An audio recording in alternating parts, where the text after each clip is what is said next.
오늘은 열왕기상 15장의 말씀을 보도록 하겠습니다. 이 15장의 내용은 이스라엘의 솔로몬 왕의 사후에 이스라엘이 남북으로 분열이 되는데요. 북이스라엘은 200년 동안, 그리고 남유다는 350년 동안의 이 서로 다른 나라로서 왕조가 이어지는데, 북이스라엘은 9개의 왕조로 계속 반란을 통해서 또 이 왕조가 바뀌지만, 남유다는 단일 왕조로 350년 동안 이어지게 됩니다. 이것은 하나님께서 다윗 왕을 축복하신 다윗 왕에게 하신 언약의 성취인데요. 하나님께서 어떻게 신실하게 이스라엘을 구별해 나가시고, 그 구속사적인 관점에서 하나님께서 왕들의 무엇을 보시며, 또 하나님께서 그 왕을 평가할 때 무엇으로 평가하는가, 오늘 이 말씀을 통해서 우리가 깨달을 수 있기를 주님의 이름으로 축복합니다. 15장 1절에 느밧의 아들 여로보암 왕 18째 해에 아비암이 유다의 왕이 되고, 북이스라엘의 여로보암 18년에 남유다의 그 르호보암의 아들이었던 아비암이 유다의 왕이 됐다, 그 말이고요. 2절에 예루살렘에서 3년 동안 다스리니라. 그의 어머니의 이름은 마아가요 아비살롬의 딸이더라. 아비암이 그의 아버지가 이미 행한 모든 죄를 행하고, 그의 마음이 그의 조상 다윗의 마음과 같지 아니하여 그의 하나님 여호와 앞에 온전치 못하였으나. 먼저 하나님께서 이 왕들을 평가하는 기준이 있는데요. 다윗이 기준입니다. 다윗 왕보다 못했다. 무엇을 못했냐면 하나님 앞에 신실하지 못했다. 그들이 하나님 말씀대로 통치하지 않았다. 그들이 우상을 섬겼다, 그 말입니다. 그러니까 하나님께서는 왕들의 무엇을 보냐면 업적을 보는 게 아닙니다. 그들이 하나님의 말씀에 얼마나 신실하게 통치자로서 하나님 앞에 쓰임 받았냐, 그것을 하나님 지금 평가하시는 겁니다. 4절에요. 그의 하나님 여호와께서 다윗을 위하여 예루살렘에서 그에게 등불을 주시되 그의 아들을 세워 뒤를 잇게 하사 예루살렘에 경고하게 하셨으니, 이 등불이라는 것은 자손을 의미합니다. 하나님께서 다윗과 약속하신 그 언약을 하나님께서 신실하게 성취하시는데요.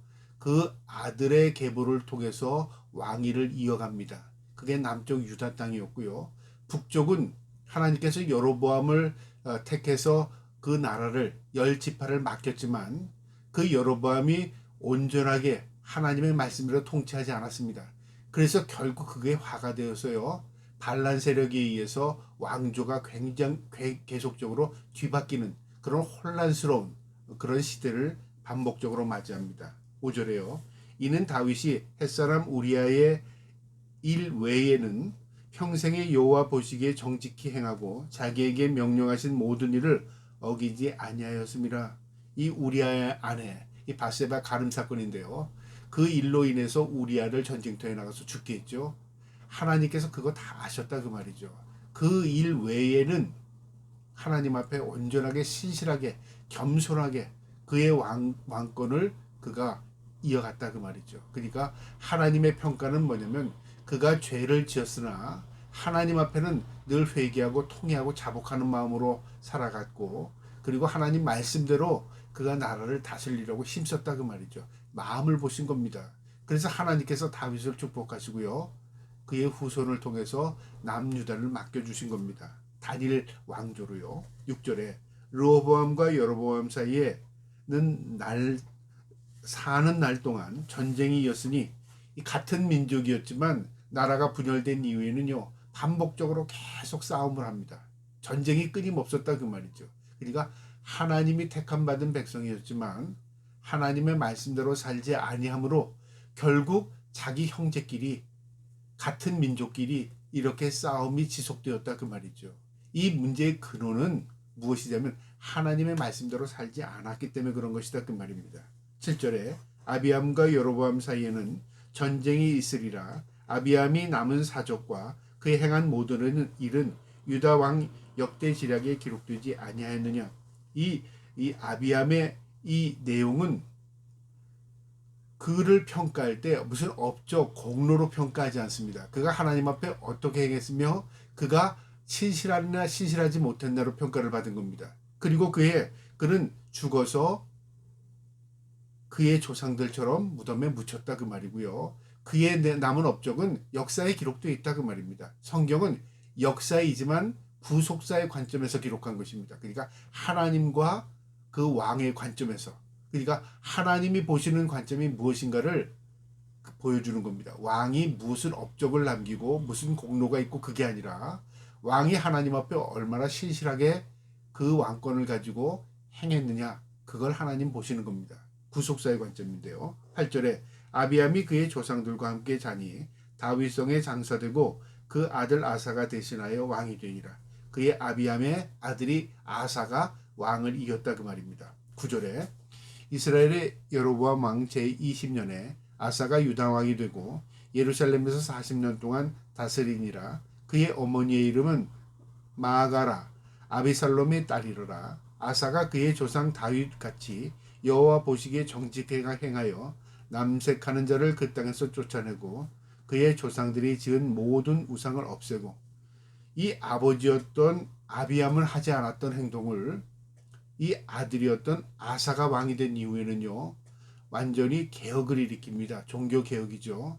산당들을 다 회파하고 남색, 그러니까 이 동성애하는 자들을 다 땅에서 내쫓고, 그러니까 성적인 문란을 다 척결하는 거죠.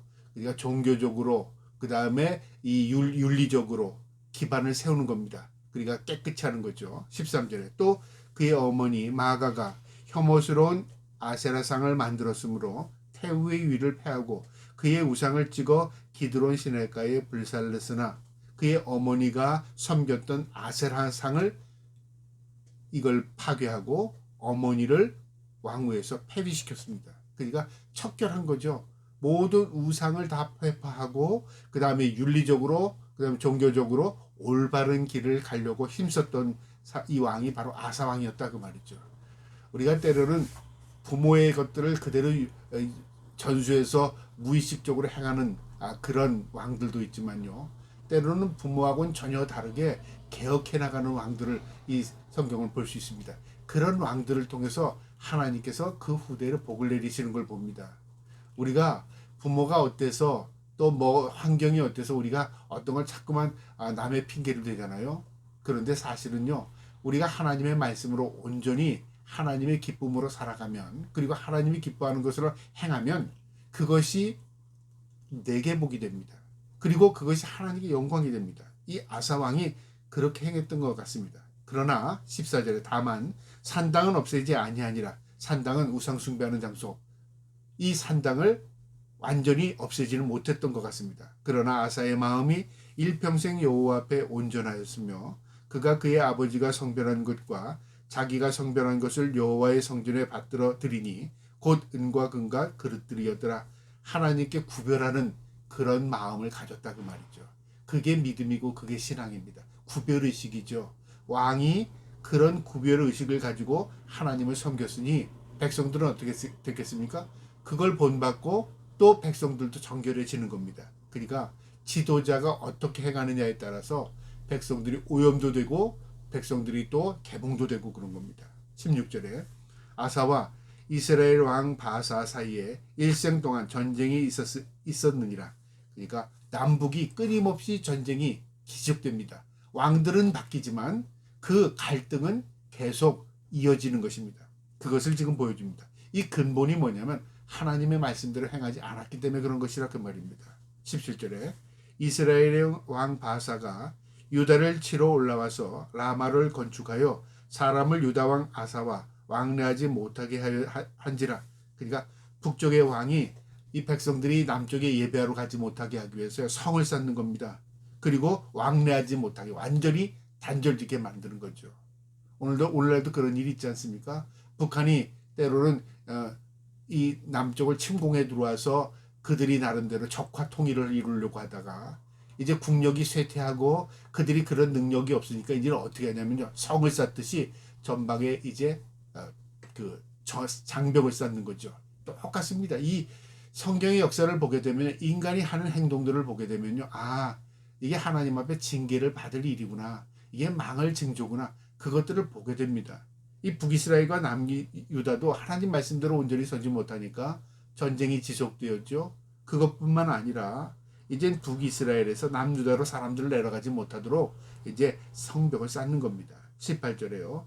아사가 여호와의 성전 곳간과 왕궁 곳간에 남은 은금을 모두 가져다가 그 신하의 손에 넘겨 다메섹에 거주하고 있는 아람의 왕 헤시온의 손자 디브리몸의 아들 베나다덱에 보내 이르되, 이 아사왕, 이 하나님 보시기에 그래도 정직함을 행했던 이 왕일지라도요, 성전에 있는 금, 은을 가져다가 이제 어떻게 하냐면요, 이것을 군사적인 목적에 사용하는 겁니다. 성별한, 이것은 성전에서 하나님을 경배하기 위해서 사용되는 물건을 이제 전쟁의 목적으로, 그 다음에 국력에 그 기반을 둔 어떤 전략적으로요, 이 물건을 갖다가 쓰는 겁니다. 이게 죄가 되는 겁니다. 19절에요. 나와 당신 사이에 약조가 있고 내 아버지와 당신의 아버지 사이에도 있었느니라. 내가 당신에게 은금 예물을 보냈으니 와서 이스라엘의 왕 바하사와 세운 약조를 깨뜨려서 그가 나를 떠나게 하라 하매. 북이스라엘에서 이제 성벽을 쌓으니까 남유다가 이제 위기감이 느꼈겠죠. 그래서 이제 베나다덱에게 뇌물을 주고 이 아람 왕을 매수해서 북이스라엘을 떠나게 만들어라는 거죠. 그러니까 괴롭히는 이 가시 같은 북이스라엘의 문제를 좀 해결해 주십시오, 그럴 거죠. 이게 더 큰 문제인 겁니다. 자신들이 해결하지 못할 때 외부의 세력을 끌어들이는 겁니다. 이방인을 끌어들여서 그 끌어들이는 또 이 물건이 뭐냐면 성물이랍니다. 하나님께 드려진 예물을. 결국 인간이요, 이렇게 하나님에 대한 의식이 없게 되면 결국 망합니다. 20절에요. 베나닷이 아사 왕의 말을 듣고 그의 군대의 지휘관들을 보내 이스라엘의 성읍들을 치되 이온과 단과 아벨벳 마가와 기네렛 온 땅과 납달리 온 땅을 쳤더니 바사가 듣고 라마를 건축하는 일을 중단하고 디르사에 거주하니라. 그러니까 라마에 건축하던 그 건축 공사를 중단하고요, 자신의 내부적인 문제가 발생하니까 모든 군사를 그쪽에서 빼버린 거죠. 그러니까 중단시켜버린 겁니다. 누가 그렇게 했습니까? 남유다의 아사가 그렇게 했다 그 말이죠. 이방 세력을 이렇게 매수했어요. 22절에 이에 아사 왕이 온 유다의 명령을 내려 한 사람도 모면하지 못하게 하여 바사가 라마를 건축하던 돌과 제목을 가져오게 하고 그것으로 베냐민의 게바와 미스바를 건축하였더라. 그들이 건축하고 하다가 놔두고 철수한 것을 그대로 다 가져다가요, 이제 자기들이 건축 재료로 사용한 겁니다. 남유다가요. 23절에 아사의 남은 사적과 모든 권세와 그가 행한 모든 일과 성읍을 건축한 일이 유다왕 역대 지략에 기록되지 아니하였느냐. 그러나 그는 그를막에 발에 병이 들었더라. 결국은요, 하나님 앞에 범죄한 겁니다. 하나님에 대한 의식이 없었습니다. 그래서 그가 발에 병이 나서 죽게 되는 거죠. 그러니까 이 병이라는 것은요, 즉시 죽지 않습니다. 어느 기간적인 거죠. 그것을 깨닫고 회개하면 다시 은총을 입을 수 있습니다. 그런데 그 상황 가운데서도 깨닫지 못하면 결국 그 결과로 죽게 되는 거죠. 그러니까 이 성경의 내용은 무엇을 의미하냐면 하나님에 대한 의식을 가지고 있느냐, 우리가 하나님 앞에 어떻게 사느냐, 그걸 보여주는 겁니다. 구속사의 관점에서요. 이 아사 왕도 올바르게 잘한 건 있었으나요, 결론에 가서는 하나님의 의식을 다 잊어버리게 되는 겁니다. 24절에요. 아사가 그의 조상들과 함께 자매 그의 조상들과 함께 그의 조상 다윗의 성읍에 장사되고 그의 아들 여호사밧이 대신하여 왕이 되니라.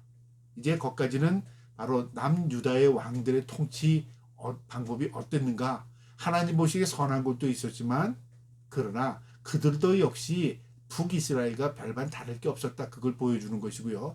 그러나 하나님께서 언약이 있었기 때문에 이 다윗의 언약을 통해서 그의 자손들에게 계속 왕위가 이어져 갔다 그 말이죠. 은혜와 국률을 입은 백성들이 남유다였다 그 말입니다. 그 다음에 25절부터는 북이스라엘의 왕조를 보여주는데요. 25절에 유다의 아사왕 둘째 해 여로보암의 아들 나답이 이스라엘 왕이 되어 2년 동안 이스라엘을 다스리니라. 그가 여호와 보시기에 악을 행하되 그의 아버지의 길로 행하며 그가 이스라엘에게 범하게 한 그 죄 중에 행한지라. 그의 아버지처럼 이 여로보암처럼 나답도 똑같이 하나님 보시기에 악을 행했다 그 말입니다. 평가는 뭐 악하다 그거죠. 27절에 이에 이사갈 족속 하이야의 아들 바하사가 그를 모반하여 블레셋 사람에게 속한 갑부돌에서 그를 죽였으니 이는 나답과 온 이스라엘이 갑부돈을 애워싸고 있었음이었더라. 결국은요 그의 장군이었던 바사가 그를 배반한 모반을 일으킵니다. 그리고 이 나답을 죽입니다. 그리고 왕위를 찬탈하는 거죠. 왕조가 변하는 겁니다. 결국은 하나님의 그 말씀대로 그대로 성취된 겁니다. 28절에요. 유다의 아사왕 셋째 해에 바사가 나답을 죽이고 대신하여 왕이 되고 이제 왕조가 바뀌었죠. 29절에 왕이 될 때 여로보암의 집을 쳐서 생명 있는 자를 한 사람도 남기지 아니하고 다 멸하였는데 여호와께서 그의 종 실로 사람 아이야를 통하여 하신 말씀과 같이 되었으니 아이야 선지자에게 이미 이 그의 아버지였던 여로보암이 왕을 될 것이라고 하나님께 예언해 주셨습니다. 하나님 앞에 올바로 행하면 복이 된다고 말했지만 그가 올바로 행하지 않았습니다. 그래서 아이야 선지자가 다시 말했습니다. 내 이후의 후손들은 한 사람도 남지 못했을 것이다. 못할 거다. 경고했습니다. 그 말씀대로 결국 이 반란 세력이 일어나서 결국 다 죽게 되는 거죠. 하나님의 말씀이 1.1획도 땅에 떨어짐 없이 그대로 성취된 겁니다. 30절에요. 이는 여로보암이 범죄하고 또 이스라엘에게 범죄하게 한 죄로 말미암이며 또 그가 이스라엘의 하나님 여호와를 노엽게 한 일 때문이었더라. 결과가 왜냐? 죄 짓고 범죄하고 하나님을 분노케 노엽게 했기 때문에 결과가 이런 결과를 얻었다 그 말이죠. 그러니까 우리의 인생은 우리가 평가하는 게 아니고요. 우리의 인생은 다른 사람이 평가해 주는 것도 아닙니다. 우리의 인생의 평가는 하나님 앞에서 평가받는 겁니다. 내가 어떻게 살았느냐 중요한 겁니다. 무엇을 행했느냐 어떤 업적을 남겼다 공로를 쌓았다 성공했다 그게 중요한 게 아니죠. 내가 하나님 앞에 어떻게 살았는가 그게 중요하다 그 말입니다. 31절에 나답의 남은 사적과 행한 모든 일은 이스라엘 왕 역대 지략에 기록되지 아니하였느냐. 역사에 남은 기록들은 그에 대한 기록들이 다 있다 그 말이죠. 32절에 아사와 이스라엘의 바사 왕 사이에 일생 동안 전쟁이 있으니라. 그들이 왕위를 이어갈 때 끊임없는 전쟁이 지속됐다 그 말이죠. 남북의 왕들이요 결국 크게 별반 다를 게 없었다 그 말이죠. 조금 선한 왕 또 더 악한 왕이 있었을지 모르지만요 결국 하나님 보시기에는 악한 존재들이었다 그 말이죠. 그러나 남유다는 하나님의 은혜와 국률이 이어져 갔고 북이스라엘은 예언대로 결국 왕조가 계속 바뀌면서 혼란한 시대를 맞이하게 되었다 그 말입니다. 33절에 유다의 아사왕 셋째 해에 아비야의 아들 바사가 디르사에서 모든 이스라엘의 왕이 되어 24년 동안 다스리니라. 바사가 여호와 보시기에 악을 행하되 여로보암의 길로 행하며 그가 이스라엘에 범하게 한 그 죄 중에 행하였더라. 이 북이스라엘의 왕들의 특징은요 악에서 벗어나질 못하는 겁니다. 그의 아버지가 행했던 그 죄를 돌이키지 않고 그 아들이 또 행하고 그 아들이 행했던 그 죄를 또 그 아들 손주가 또 행하고 돌이키질 않아요. 남유다는 그래도 개혁이 일어나고 그래도 깨어 있어서 하나님에 대한 두려움을 가지고 또 하나님 앞에 올바른 통치하려고 힘쓰는 왕들이 이어져 가지만 북이스라엘은 그런 모습이 보이지 않습니다. 그럴 때마다 하나님 앞에 징계를 받게 되고 그럴 때마다 왕조가 뒤바뀌는 그런 혼란을 맞이하게 됩니다. 오늘 이 말씀을 통해서 우리가 깨달아야 할 것은요. 우리가 평가를 받는 것은 하나님입니다. 하나님의 무엇으로 평가받는 거냐면 말씀입니다. 하나님의 말씀이 기준입니다. 그 기준에 올바로 들지 않으면 결국 우리는 모두가 하나님 앞에 죄를 짓는 것입니다. 그래서 우리가 깨어있다는 건 뭐냐면 하나님의 말씀에 우리의 길이요 나침반이 되어서 우리가 올바른 길로 가는가 우리가 하나님의 기쁨으로 살아가는가 그것을 우리가 늘 점검하며 우리가 하나님 앞에서요 하나님을 의식하고 살아가는 것 그게 우리의 본분입니다. 저와 여러분도 말씀이 우리의 길이요 나침반이 되어서 하나님의 말씀으로 기준으로 적합한 삶을 살아갈 수 있는 저와 여러분 다 될 수 있기를 주님의 이름으로 축복합니다. 아멘.